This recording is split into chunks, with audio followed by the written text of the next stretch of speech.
O ano é 303 depois de Cristo. O Império Romano ainda domina o mundo conhecido, da Britânia ao Egito, das praias da Espanha até as margens do Eufrates. Nenhum exército no mundo o desafia. Nenhum rei ousa ignorar suas ordens. E dentro desse império, um jovem oficial carrega dois segredos que não podem coexistir: uma espada no cinto e uma cruz no coração. Seu nome é Jorge, filho de cristãos, nascido numa terra de rochas e ventos, criado na fé que o império considera uma ameaça. Ele serve ao imperador mais poderoso de sua época e está prestes a fazer a escolha que vai mudar sua vida para sempre e sua memória para os próximos 2000 anos. Bem-vindo ao canal História dos Santos Católicos. Hoje contamos a história de São Jorge, o soldado e o mártir, o guerreiro da fé. A história de um homem que tinha tudo e escolheu entregar tudo. Fique até o final, porque o que Jorge fez há 18 séculos ainda tem algo a dizer para você hoje. Para entender quem foi São Jorge, precisamos começar pelo lugar que o formou. A Capadócia não era um lugar comum. Era uma região de paisagens extraordinárias, no coração do que hoje chamamos de Turquia, um lugar de vales profundos, esculpidos em rocha vulcânica, cidades inteiras cavadas dentro das montanhas, onde o vento parecia guardar segredos antigos. Era uma terra dura, e terra dura forma pessoas de caráter duro. Foi aqui por volta do ano 275 ou 280 depois de Cristo que Jorge nasceu. Seus pais eram cristãos, e isso naquele tempo era um ato de coragem por si só. Ser cristão no Império Romano significava viver na sombra da perseguição. Significava reunir-se em segredo, rezar com cuidado, ensinar a fé sussurrando para que os vizinhos errados não ouvissem. O pai de Jorge era soldado romano. Filho de cristãos, viveu a fé com a naturalidade de quem nasce sabendo que há algo maior do que o próprio império. Quando o pai morreu, alguns dizem que também como mártir, pagando pela fé com a vida, Jorge e sua mãe se mudaram para a Palestina. Uma nova terra, uma nova vida. Mas a mesma fé inabalável. A mãe de Jorge não permitiu que a perda apagasse o que havia plantado no coração do filho. Ela continuou ensinando, continuou rezando, continuou sendo cristã, e Jorge aprendeu desde cedo que a fé não é algo que se carrega apenas nos dias de sol. Com um talento natural para o serviço militar, Jorge ingressou no exército romano ainda jovem. Era capaz, era íntegro, era respeitado.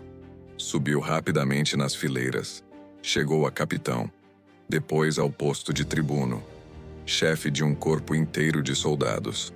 E então aconteceu algo que poucos conseguiriam imaginar.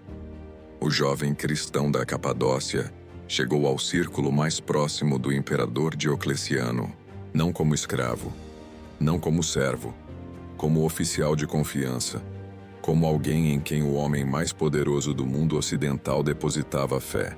Pense nisso por um momento. Um jovem cristão no círculo mais próximo do imperador, no palácio do homem que, em breve, ordenaria a maior perseguição aos cristãos que a história do Império Romano já havia visto. Como tudo isso era possível? Porque Jorge sabia servir, sabia obedecer, sabia ser excelente. Ele não usava a fé como desculpa para a mediocridade. Usava a fé como combustível para a excelência. Mas havia uma linha que ele jamais cruzaria. E essa linha estava prestes a ser testada. Para entender o que Jorge enfrentou, precisamos entender quem era Diocleciano. Era um general que chegou ao poder pela espada. Hábil, disciplinado, implacável. Ele havia reorganizado o império. Havia fortalecido as fronteiras. Havia estabilizado a economia. Para muitos era um grande imperador. E com uma visão muito clara do que tornava o império forte. Unidade, uma religião, um estado, um imperador. Os cristãos não se encaixavam nesse projeto. Eles se recusavam a oferecer sacrifícios aos deuses de Roma. Recusavam-se a adorar a figura do imperador como divindade. Em outras palavras, colocavam Cristo acima de César. E Diocleciano não tolerava isso. Para ele, os cristãos não eram apenas uma seita estranha. Eram uma ameaça política, uma rachadura na unidade que ele havia dedicado a vida para construir. No ano 303, o imperador assinou uma série de éditos que desencadearam a perseguição mais sistemática e violenta que os cristãos já haviam vivido em solo romano. As ordens eram claras: destruir as igrejas, queimar os livros sagrados, prender o clero e exigir de todos, soldados, funcionários, cidadãos, que oferecessem sacrifícios aos deuses pagãos. Quem se recusasse, tortura e morte. Num único mês, segundo relatos antigos, 17.000 cristãos receberam a coroa do martírio. 17.000. Homens, mulheres, velhos, jovens.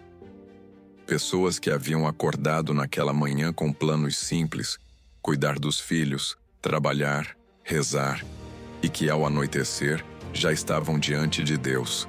E foi nesse momento exato que Jorge, oficial de confiança do imperador, tomou uma decisão. Ele reuniu seus bens, distribuiu tudo o que tinha entre os pobres, libertou os escravos que possuía e se preparou para fazer algo que ninguém esperava. Se apresentou diante de Diocleciano, não para obedecer, mas para protestar. Segundo a tradição, Jorge pegou o édito de perseguição nas mãos, o documento assinado pelo próprio imperador, e o rasgou, e declarou publicamente que era cristão. Imaginem a cena: um salão imperial, colunas de mármore, guardas em cada porta, o homem mais poderoso do mundo ocidental sentado no trono, e um de seus melhores oficiais em pé diante dele, rasgando suas ordens, confessando uma fé que esse mesmo imperador havia declarado crime. Diocleciano ficou em choque. Depois, em fúria. O que se seguiu foi uma tentativa metódica de quebrar Jorge. Primeiro vieram as tentações.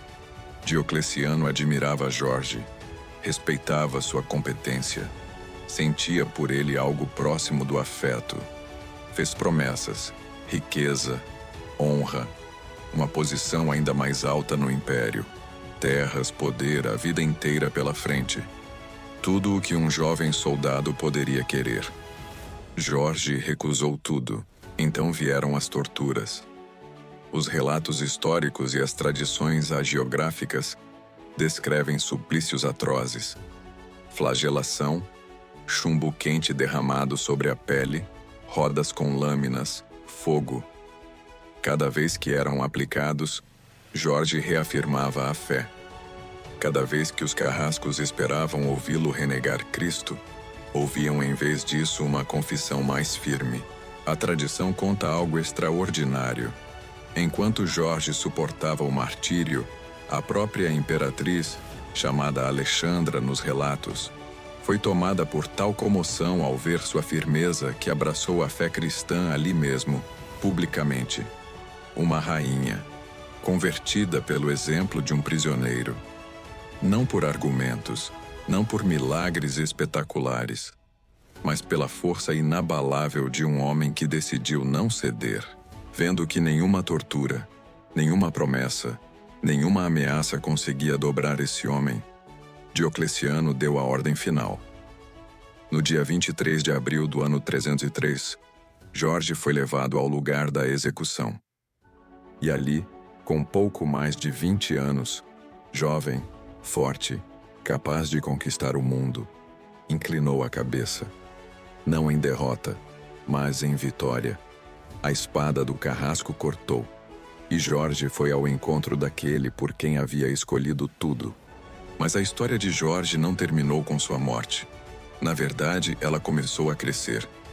Cerca de 800 anos depois de seu martírio, durante o tempo das Cruzadas, os guerreiros cristãos que partiam para o Oriente trouxeram de volta ao Ocidente histórias sobre o grande mártir da Capadócia. E com elas, uma lenda que se tornaria imortal. Segundo a Legenda Áurea, uma famosa coletânea de vidas de santos do século XIII, Jorge chegou um dia a uma cidade chamada Cilena, na Líbia. A cidade vivia em terror. Um dragão monstruoso habitava um lago próximo e exigia tributo de sangue. Cada dia, um jovem era sacrificado para apaziguá-lo. A cidade inteira vivia na sombra desse medo. Ninguém dormia em paz. Ninguém planejava o futuro. Apenas sobreviviam, esperando que o sorteio do dia seguinte não recaísse sobre sua família. Chegou o momento do maior horror. O sorteio indicou a própria filha do rei, a princesa. O rei implorou, ofereceu riquezas, propôs que levassem outra pessoa. Mas a lei era a lei, e a princesa foi conduzida para a margem do lago. Foi quando Jorge apareceu, um cavaleiro desconhecido que passava por aquele caminho. Ele viu a princesa, entendeu o que estava acontecendo, fez o sinal da cruz, atacou o monstro, venceu, e ordenou à princesa que amarrasse seu cinto no pescoço do dragão, que então a seguiu como um cão domesticado. Jorge levou o dragão até a cidade e disse ao povo: "Convertam-se ao cristianismo e eu matarei o dragão." 20.000 pessoas se batizaram naquele dia e o dragão foi morto. Agora, é importante dizer o que a igreja ensina sobre essa lenda. Ela não é um fato histórico literal.